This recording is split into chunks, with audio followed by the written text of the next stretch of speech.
Ugh, I really do not like my wings. I feel like I am always staring at something. I am leaving.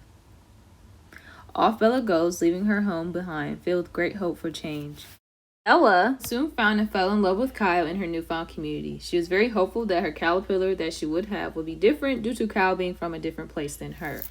Despite that thought, Bella and Kyle, caterpillar, still ended up having the same wings.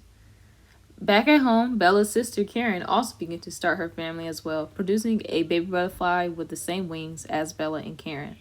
Bella began to wonder why her brother was the only one in her immediate family to have different wings. She asked herself, what did I do wrong?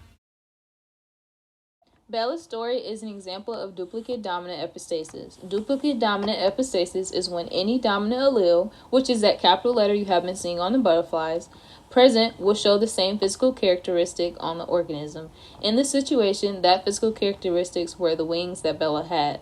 The presence of the dominant allele masks any chance of different physical traits being displayed. Bella's brother is an example of an organism with no dominant alleles present. Hence all the lowercase letters on their brother.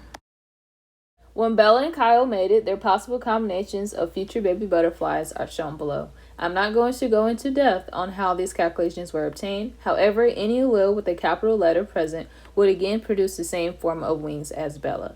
So adding those up, which are all the ones in black, we would get 15 out of 16 baby butterflies with the same physical characteristic. While the text in red displays that 1 out of 16 of a chance of their baby butterflies to have the same wings as Bella's brother, aka that mass gene. While looking at Karen and John combination of possible baby butterflies, we see that all of their children would have capital letters / dominant alleles present, making it a 1-to-1 ratio, which basically means that all of their children will always have the same wings as Karen and Bella. Now, to summarize what this means, duplicate dominant epistasis will always look like this. Despite moving away from home, Bella still created the same wings for her own baby butterfly.